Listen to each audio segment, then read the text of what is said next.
So will the second half of summer practice look different than the first 2 weeks? If so, how? Oh, it's going to look a little bit different. Some of it's coming out here, and getting in the stadium. With all the construction going on, we were unable to get out here, and this is the first night that they allowed us to come out here, and our grounds crew is doing a fantastic job. I practice an awful lot on grass, and so coming here and getting used to the turf. And this is a different surface in the indoor facility, so we're trying to give the guys different environments to play in and practice in, and so they're used to everything. But we want to have a true home field advantage, and that's why we got to practice out here at TDECU Stadium. Willie, a couple weeks ago you had mentioned that this was going to be the week where you start to maybe focus on first and second. How's that going? Have you started to get maybe an idea? This was the day.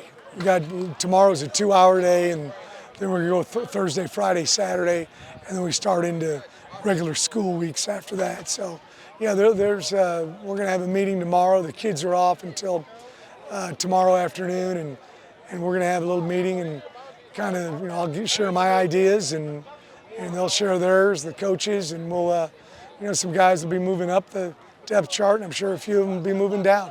Somebody today with Tony, he Yeah. announces in terms of just the overall team health. We're pretty good. I feel bad for Tony. I kind of wait on injury reports until we're 1,000% sure.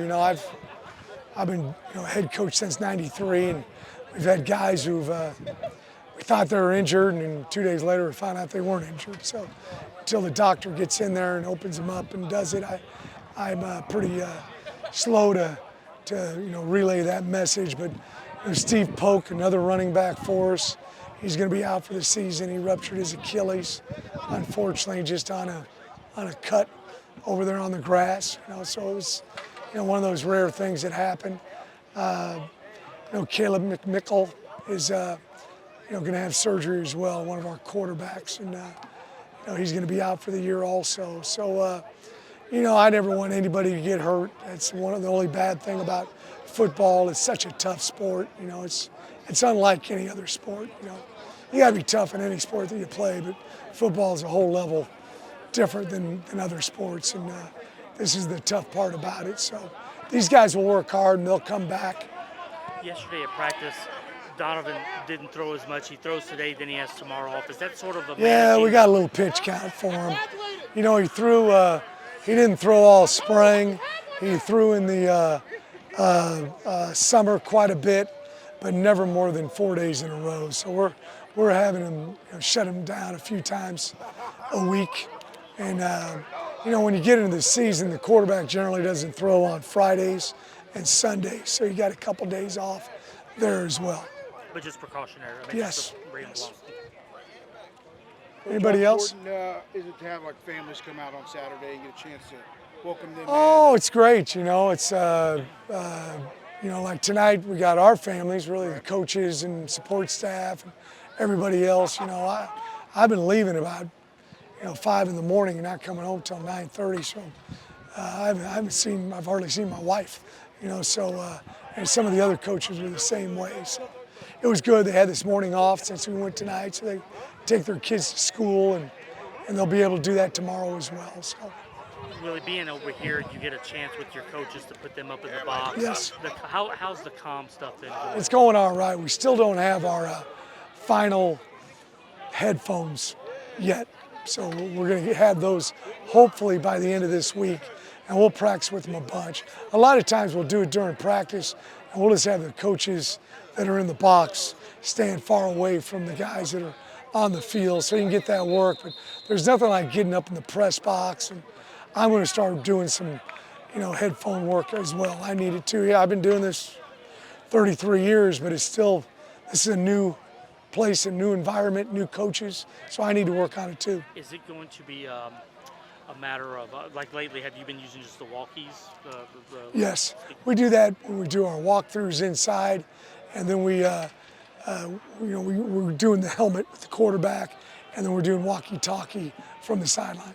When Kevin or whoever's in the box when they're communicating, are you also on the? Yes. Okay. So You know, and that's one of the things that's so important. You know, they shut it off with 15 seconds to go on the play clock, but the big deal is, you know, not talking too much. And that's one of the issues and problems I think that some people are going to have. I've been really impressed with Kevin. I try to stand by him and listen to him at times. And I've got to do a good job. I get out there sometimes. I'm so used to talking to the quarterbacks during practice that I need to shut up so Kevin can communicate so they can get used to that.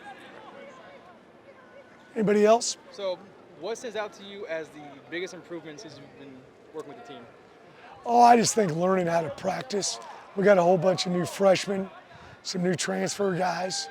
You know, I think the guys that were here in the spring understood it, but we got to learn how to practice. And you want to play, you know, practice physical and ferocious, but you want to stay on your feet, and you got to be smart to do that, you know. And nobody wants to hurt their teammate. If you practice the wrong way, you'll do it. Really, if I could go back on the running backs with no Tony, I mean, obviously what you do offensively and in the running game, how do you feel about that room? Well, you know, the thing that was hurting us for a while is our two freshman backs, who I think are both going to be really good running backs. Their first day going semi-live situation was tonight. So we were short-handed a little bit with DJ and Burnett, you know, and Jamarian. And, but they're both healthy now, and so we got two more guys. You know, and you need that at that position. You know, that's the toughest position in football. Rashawn coming off the injury, He's been full go. He's good. He's good.